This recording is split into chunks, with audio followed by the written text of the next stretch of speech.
Agriculture chemistry का आज हमारा लेक्चर नंबर 12 है। पिछली क्लास में हमने खनिजों का वर्गीकरण पढ़ रहे थे और खनिजों के वर्गीकरण में हमने उत्पत्ति के आधार पर खनिजों को दो भागों में बांटा था, प्राथमिक खनिज व द्वितीयक खनिज। और आज हम रासायनिक संगठन के आधार पर खनिजों का वर्गीकरण देखेंगे। और हेडिंग लगाओगे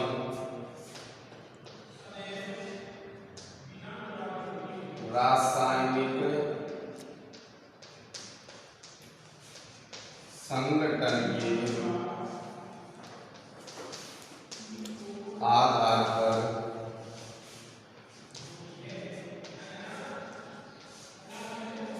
खनिजों का वर्गीकरण।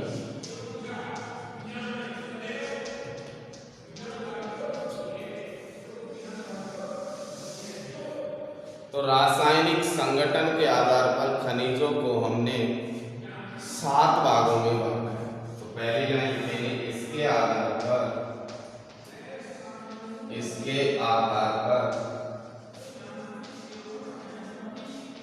खनिजों को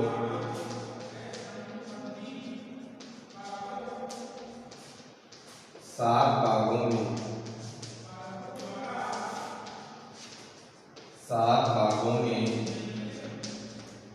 बांटा गया है। तो रासायनिक संगठन के आधार पर खनिजों को कितने भागों में बांटा है? 7 भागों में, जिसमें सबसे पहला है तत्व। तो हीरा, गंधक आदि जो खनिज होते हैं वो किसकी श्रेणी में आते हैं? खनिज तत्व की श्रेणी में। तो पहले वाले के अंदर लिखेंगे कि हीरा, गंधक आदि खनिज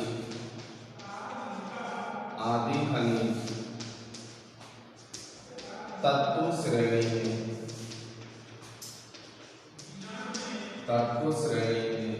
आते हैं।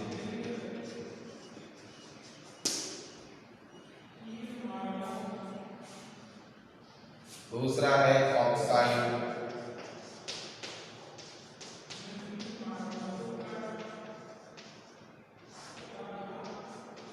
और इसके अंदर लिखेंगे कि हीमेटाइट, मैग्नेटाइट, लिमोनाइट ऑक्साइड श्रेणी में आते हैं। ऑक्साइड खनिज होते हैं।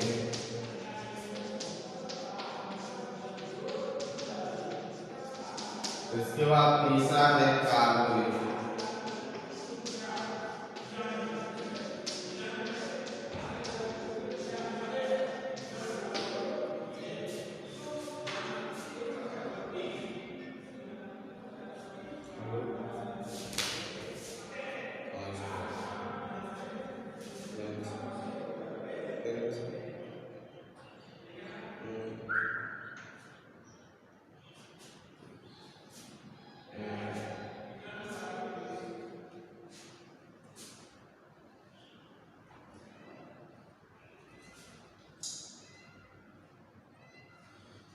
लिखोगे कार्बोनेट तीसरा था हमारा।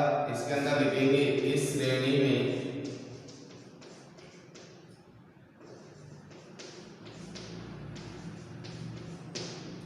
कैल्साइट,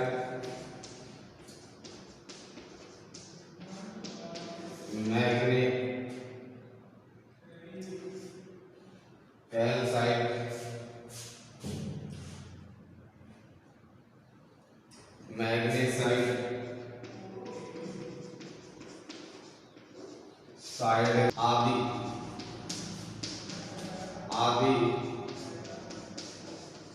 खनिज तत्व आते हैं। इसके बाद चौथा आता है फेल्सपार। और फेल्सपार को 2 भागों में बांटा गया है। तो पहले इसे नोट करो, इसके बाद हम 4 नंबर वाला देखेंगे फेल्सपार।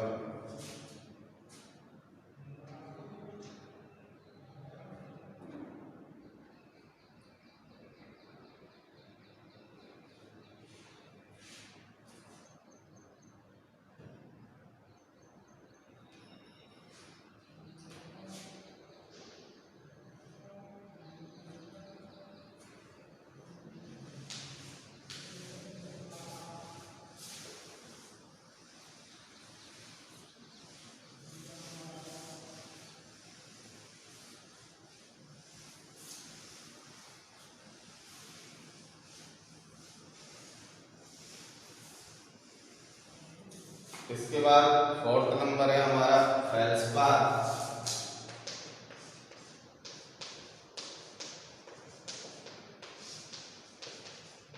और फेल्सपार में लिखोगे कि इसे दो श्रेणियों में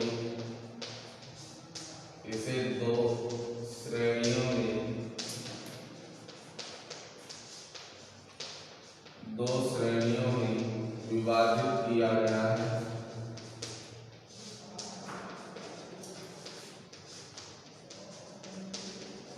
और दो श्रेणियों में विभाजित किया गया है, वो दो होते हैं, एक तो होता है ऑर्थोक्लेज फेल्सपार और एक होता है प्लेजियोक्लेज फेल्सपार। तो इसमें हम पहला लिखेंगे इसका ए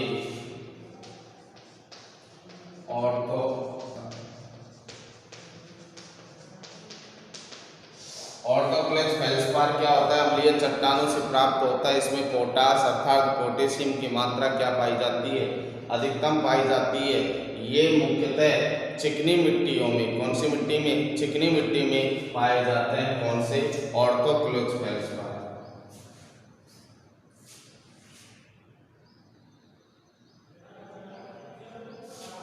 तो इसमें लिखेंगे ऑर्थोक्लेज में यह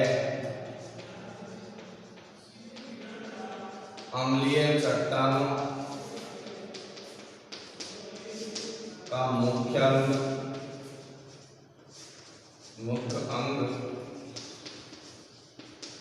होता है। इसमें पोटास की मात्रा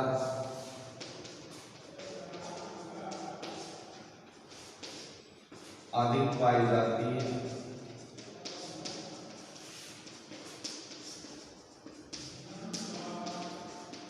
यह चिकनी मिट्टी का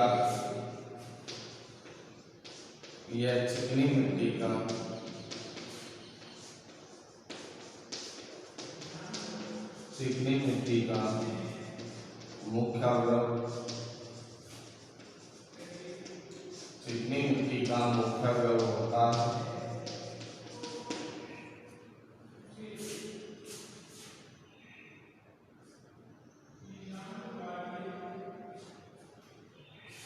और एक और लिख लो कि इसके जल विश्लेषण से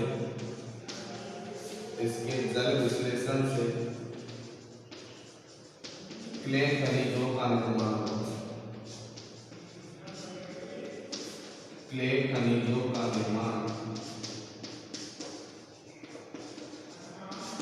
देखो, कई चीज समझने की होती है और कई चीज याद करने की होती है। अब ये बिल्कुल थ्योरेटिकल चीज है, आपको याद करने पड़ेंगे सारे पॉइंट, तो इसलिए ये वाली चीज आपको स्वयं को याद करनी पड़ेगी। इसके बाद ऑर्थोक्लेज फेल्सपार के बाद दूसरा लिखेंगे हम प्लेजियोक्लेज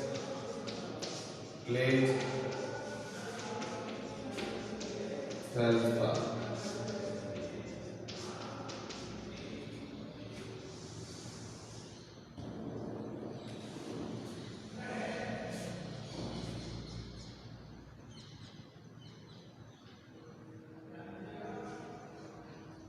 तो calcium feldspar, soda feldspar, sodium feldspar बोलते हैं जिसे, और सोडा लाइम फेल्सपार, ये सब किसके अंदर आता है? प्लेजियोक्लेज फेल्सपार के अंदर। तो इसकी एक ही लाइन है, लिख लोगे इस श्रेणी में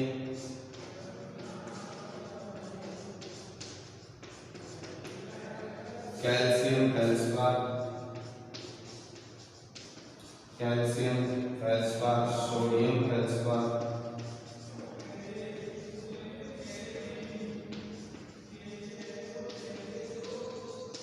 और सोडा लाइम फेल्सपार।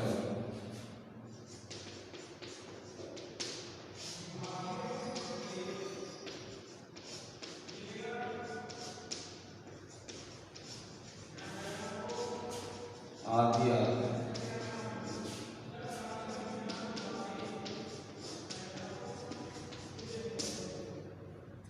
तो इस प्रकार से फेल्सपार को हमने दो भागों में बांटा था, दो श्रेणियों में, एक ऑर्थोक्लेज फेल्सपार और दूसरा था प्लेजियोक्लेज फेल्सपार।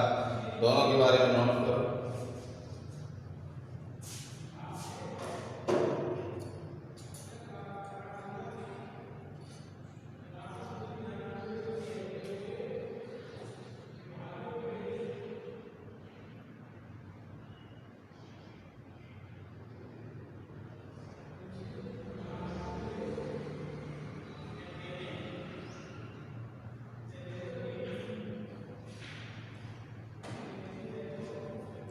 इसके बाद हम 4 देख लिए फेल्सपार सहित। 5वां है हमारा माइका वर्ग।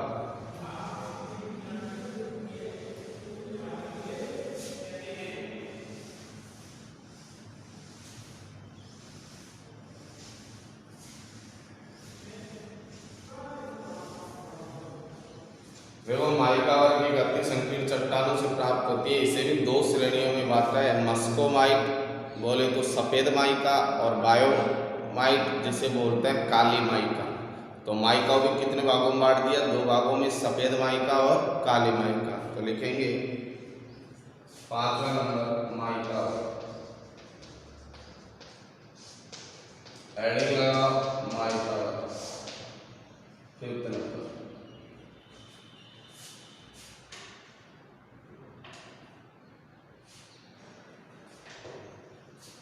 लिखोगे इसकी रचना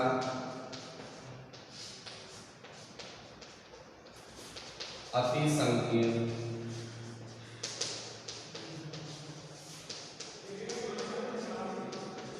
होती है। इसमें हाइड्रोजन, लिथियम,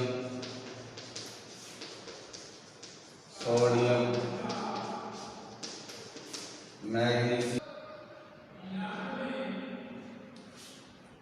मैग्नीशियम, आयरन के हाइड्रेटेड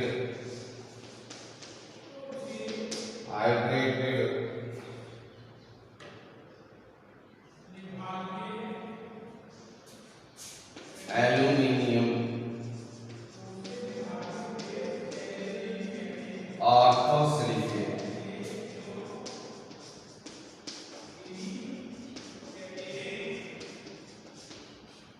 ऑर्थोसिलिकेट होता है। इसे कितने भागों में बांटा है? 2 भागों में। इसे 2 भागों में विभाजित किया गया है। इसे 2 भागों में विभाजित किया गया है।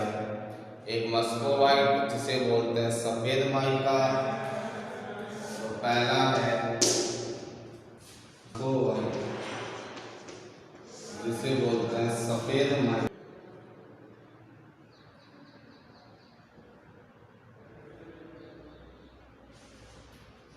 देखो मस्कोवाइट क्या होता है कि ये पोटेशियम एल्यूमिनियम सिलिकेट होते हैं, और जो दूसरा काली माइका होती है वो पोटेशियम, आयरन, पोटेशियम, मैग्नीशियम आदि के क्या पाया जाता है? सिलिकेट पाया जाता है।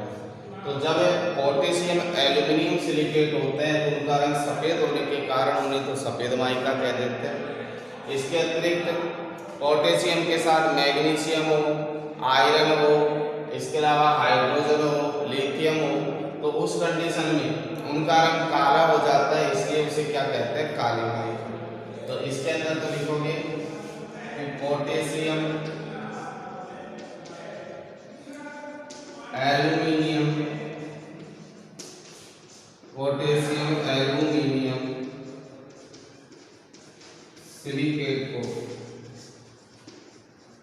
सिलिकेट को मस्कोवाइट कहते हैं।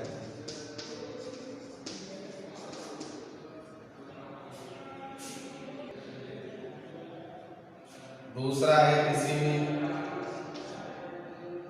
बायोटाइप, इसे बोलते हैं काली माइका।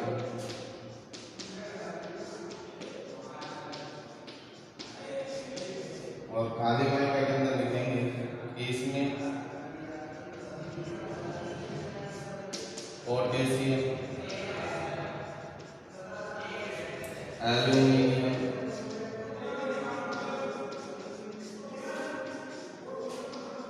आयरन, मैग्नीशियम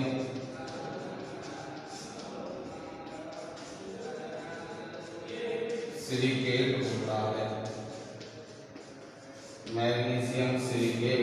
स्वयं को आपको ये चीज थ्योरेटिकल बिल्कुल याद रखना पड़ेगा कि मस्कोवाइट में तो किसका सिलिकेट होता है और बायोटाइट में किसका सिलिकेट होता है। और माइका को कितने भागों में बांट दिया, 2 भागों में, मस्कोवाइट और बायोटाइट।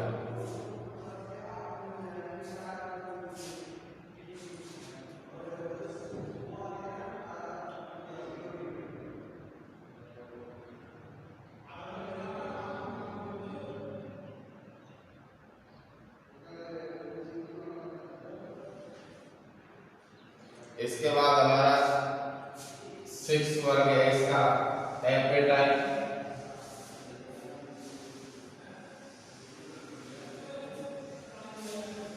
और एक बचा है हॉर्न ग्लैंड। तो इस प्रकार से 7 भागों में बांटा था।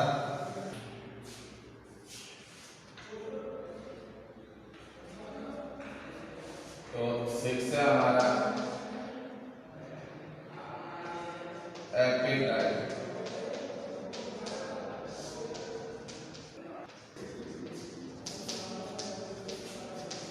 जो कि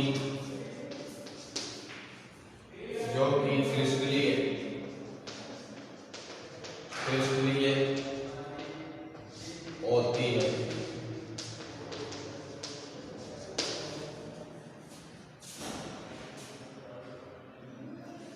और एक लाइन और लिख सकते हैं इसमें, यह मृदा फास्फेट का प्रमुख स्रोत है।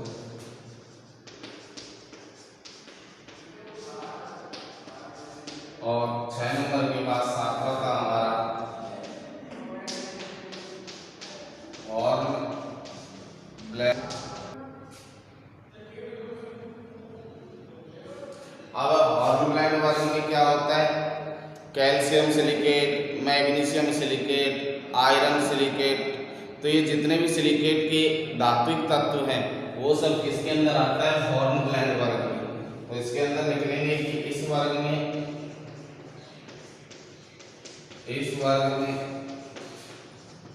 Calcium silicate,